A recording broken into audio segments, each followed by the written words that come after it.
Joyeux anniversaire papa. Je sais, c'est bizarre, peut-être que tu t'attendais à une bonne année, mais pour des milliers d'entre nous, le 1er janvier, ce n'est pas juste une fête de calendrier, c'est l'anniversaire de toute une génération. C'est souvent l'anniversaire du daron, de la daronne, des anciens du quartier. Quand j'étais petite, ma mère me disait que mon père est né le 1er janvier parce que c'était un nez vert. Et je vous assure, pendant des années, premier degré, j'ai cru qu'il était né vert, la couleur quoi. Mais non, c'est vert avec un S, comme dans Environ, et derrière ce petit quiproquo d'enfant, il y a toute une réalité historique. Pourquoi le 1er janvier? Eh bien, c'est ce qu'on appelle un jugement supplétif. Dans beaucoup de pays anciennement colonisés, l'état civil n'était pas la priorité. Les naissances étaient célébrées, mais pas forcément inscrites dans le calendrier comme on connaît le calendrier grégorien. Et quand nos parents sont arrivés ici, l'administration française a dû lisser les dossiers. Pas de jour ou pas de mois précis, hop, on met le 1er janvier. C'est devenu leur date officielle, leur identité administrative. C'est fascinant parce que ça montre le décalage entre la mémoire vive de nos parents. Moi par exemple, mon père m'a dit qu'il sait qu'il est né le 1er jour de l'Aïd en Mauritanie,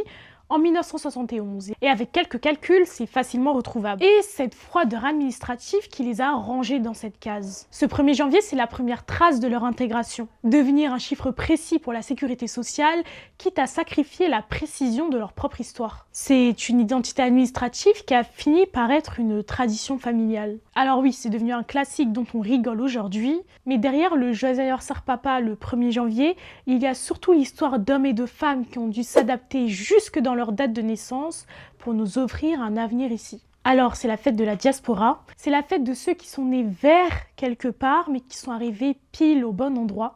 Alors, joyeux anniversaire à tous les nés verts. Toi, t'as combien de 1er janvier dans ton entourage? Dis-le moi en commentaire et abonne-toi à On Continue pour plus de décryptage.